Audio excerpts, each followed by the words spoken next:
Sarah was 39 years old when she realized she had become a stranger to herself. Sitting in her loft apartment in Portland's Pearl District, surrounded by the creative chaos of her graphic design work, she stared at her reflection in the darkened computer screen. The rain tapped rhythmically against the window, a soundtrack to her disconnection. She couldn't remember the last time she had felt truly alive in her own skin. Her libido, once a vibrant force, had become something excessive yet unfulfilling, a frantic energy that left her feeling more empty than satisfied. She pursued fleeting encounters that promised connection, but delivered only temporary distraction. It was a cycle that exhausted her, leaving her feeling more disconnected with each repetition. Sarah had achieved everything she thought she wanted: a successful career, financial independence, a beautiful home in one of Portland's trendiest neighborhoods. Yet something fundamental was missing. She felt like a high-performance engine running on the wrong fuel, powerful but misdirected, burning energy without purpose. It was her yoga instructor, Maya, who first mentioned sexologist Beto Alves. They were having tea after class at a cafe on Northwest 23rd Avenue when Sarah confessed, almost embarrassed, that despite constant sexual activity, she felt profoundly unsatisfied. "You're running from something, not towards something," Maya observed gently. "You need to meet sexologist Beto. He specializes in libido alignment for women. It's not about suppressing or indulging. It's about understanding and channeling your sexual energy in a way that serves your whole being." Sarah wrote down the name, but it took 3 weeks before she gathered the courage to make an appointment. There was something intimidating about confronting the truth of her own patterns, about admitting that her apparent sexual freedom might actually be a form of bondage. On a gray Thursday morning, she finally called. Sexologist Beto Alves' practice was located in a converted Victorian house in the Hawthorne district, surrounded by Japanese maples and stone pathways. The space immediately felt different from typical medical offices. Warm, inviting, with natural light filtering through sheer curtains. Beto himself was 35, with calm brown eyes and a presence that somehow managed to be both grounded and expansive. He wore simple clothing and moved with deliberate grace, as though every gesture was conscious. "Sarah, welcome," he said, gesturing to a comfortable chair near a window overlooking a small garden. "Tell me what brings you here today." Sarah hesitated. How could she explain this contradiction? Too much activity but no real satisfaction. Constant seeking but never finding. "I feel out of control," she began, her voice catching. "My libido is intense, but it's not serving me. I keep seeking experiences, connections, anything to feel something real, but it just leaves me emptier. I don't know how to channel this energy in a way that actually fulfills me." Beto nodded with understanding, no hint of judgment in his expression. "What you're describing is very common," he said, his voice steady and educational. "An excessive or misdirected libido isn't about having too much sexual energy. It's about that energy being disconnected from your authentic self. Your life force is powerful, but it's scattered, seeking external validation instead of internal alignment." Sarah felt tears prick her eyes. Someone finally understood. "My work as a sexologist specializing in women's libido involves techniques that go beyond traditional talk therapy," Beto continued. "We use breath work, body-based therapies, energy work, and when there's readiness and consent, a practice I've developed called intimate alchemy, a tantric approach that elevates sexual energy and realigns libido with your whole being." He paused, observing her reaction carefully. "But we'll take this step by step. First, we need to build a foundation of self-awareness and trust. Are you open to exploring this journey?" Sarah took a deep breath. For the first time in months, she felt a glimmer of hope that didn't come from external pursuit. "Yes," she said. "I'm ready to find myself again." The first sessions were surprisingly gentle, almost meditative. Beto taught Sarah conscious breathing techniques, explaining how breath was the bridge between body and mind, between scattered energy and focused presence. Breathe deeply into your belly, he instructed, his voice a calm anchor. Notice where the breath goes, where there's tension, where there's resistance. Don't judge, simply observe. Sarah closed her eyes, and for the first time in years, actually paid attention to her body without immediately trying to use it for something. She discovered she was holding tension everywhere. Her jaw clenched, shoulders raised, pelvis locked. Her body had become a fortress against vulnerability, even as she threw herself into physical encounters. During the third session, Beto introduced conscious movement exercises. He played ambient music and asked her to move freely without performance or purpose.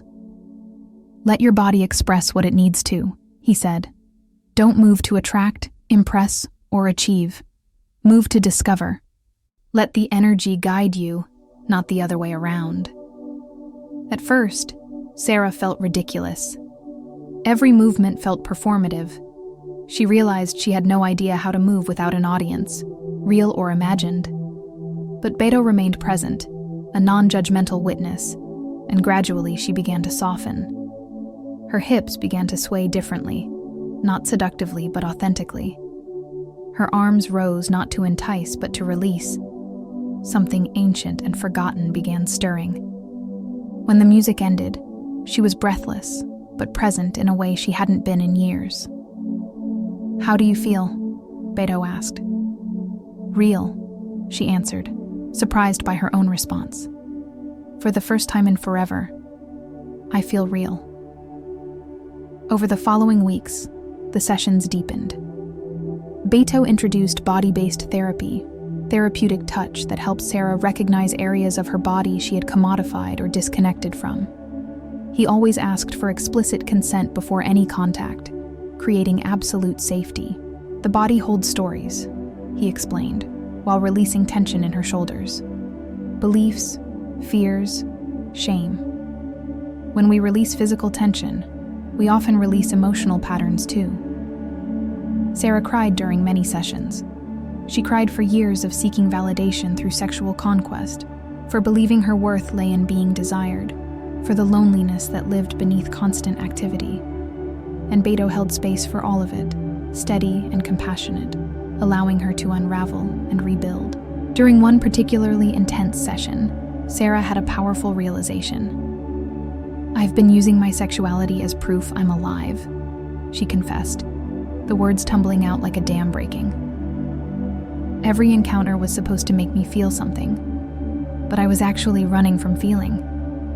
I was using intensity to avoid intimacy, with others, but especially with myself. Beto nodded with deep understanding. That's a profound insight, he said. Many people mistake intensity for intimacy, activity for aliveness. But true vitality comes from being present with yourself, not from constantly seeking external stimulation. Your libido isn't the problem. It's incredibly powerful. It just needs to be reconnected to your authentic self, not used as an escape mechanism. Those words echoed through Sarah for days. She began examining her patterns with new clarity. Every swipe, every pursuit, every encounter she'd thought was about connection had actually been about avoiding the one relationship she feared most, the one with herself. After 8 weeks of consistent work, Beto mentioned intimate alchemy for the first time since their initial consultation. I sense you've reached a significant level of self-awareness and presence, he said. You're more grounded, more connected to your authentic energy. If you feel ready, we could explore intimate alchemy, but only if there's a complete yes from your whole being. Sarah knew what he meant. Beto had explained early on that intimate alchemy was a tantric practice he'd developed, a profound work of elevating sexual energy through breathwork, conscious movement, intentional touch, and meditative presence. It was sacred, therapeutic, designed to unlock and align sexual energy completely. She took a deep breath. There was fear, yes, but also a deep knowing that she was ready to meet herself fully. I'm ready, she said, her voice steady with conviction. The intimate alchemy session took place in a specially prepared room, softly lit with candles. filled with the scent of essential oils and music that seemed to vibrate at a cellular level. Beto created a preparatory ritual, guiding Sarah through deep breathing and movements that awakened her energy. "Remember," he said, his voice both soft and firm, "this is sacred space. There's no performance here, no achievement, no judgment. Only presence, connection, and elevation. At any moment, you can pause or stop. Your body is sovereign." Sarah nodded, feeling safe and respected in a way she'd never experienced before. What unfolded over the next hours transcended anything Sarah had known. Beto guided her through rhythmic breathing techniques, synchronized with specific movements that directed sexual energy not outward toward release, but upward through the body's energy centers. He used precise, conscious touch, always announcing his intentions, always creating a field of absolute presence. There was no rush, no goal, except the journey itself. It was meditation, therapy, sacred ritual, all woven together. Sarah felt waves of energy moving through her body in ways she'd never imagined possible. It wasn't just physical pleasure, though there was that too. It was an expansion of consciousness, a reconnection with a source of power she didn't know existed within her. At one point, she felt something break open inside her, like a knot that had been tied for decades suddenly releasing. Tears streamed down her face, but they weren't tears of sadness. They were tears of liberation, of homecoming. "Breathe," Beto guided, his presence anchoring and grounding. "Let the energy rise. You are safe. You are powerful. You are whole." When the session concluded, Sarah was trembling, not from cold or fear, but from pure vitality. Beto gently covered her with a soft blanket and sat nearby, giving her time and space to integrate the experience. "How are you?" he asked after several minutes of respectful silence. Sarah opened her eyes, and Beto saw something there that hadn't been present when she first arrived months ago. Presence, clarity, life. "I feel whole," she said, her voice thick with emotion. "For the first time in my life, I feel completely whole." The revelation. In the days following that transformative session, Sarah underwent an internal revolution. The revelation that emerged wasn't instantaneous but gradual, like dawn slowly illuminating a landscape. She realized she had spent her entire adult life trying to prove something through her sexuality. Prove she was desirable, alive, free, powerful. But in constantly seeking proof, she had actually disconnected from the source of those qualities within herself. Her excessive libido hadn't been a sign of passion or freedom. It had been a symptom of profound disconnection. She'd been running on a treadmill, generating tremendous energy but going nowhere, exhausting herself in pursuit of something she already possessed. Sitting in her favorite coffee shop in the Alberta Arts District, Sarah looked at her surroundings with completely different eyes. The same neighborhood, the same life, but she was transformed. She understood now that her sexual energy was her creative force, her vitality, her connection to life itself, and honoring it didn't mean constantly expressing it externally. It meant channeling it consciously. In her final session with sexologist Beto, she shared her revelation. "I've been using sexuality as a weapon against my own vulnerability," she said.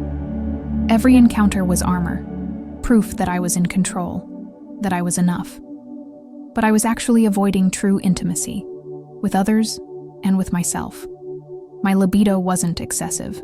It was just completely disconnected from my heart, my spirit, my authentic self." Beto smiled, genuine joy in his eyes at her awakening. "That's the deepest transformation," he said. "When someone recognizes that sexual energy isn't something to prove with or escape through, but a sacred force to be integrated with the whole self, everything changes. You haven't just aligned your libido, Sarah. You've aligned with your own soul." The action. The action that changed everything wasn't the intimate alchemy session itself, though that was catalytic. It was what Sarah chose to do in the weeks that followed. She made a conscious decision to abstain from all sexual activity, alone or with others, for 3 months. Not as punishment or repression, but as a sacred pause. A chance to feel her energy without immediately channeling it outward, to sit with herself without escape routes. It was the hardest thing she'd ever done. In the first weeks, she felt like she was crawling out of her skin. Every uncomfortable emotion she'd been running from came flooding in.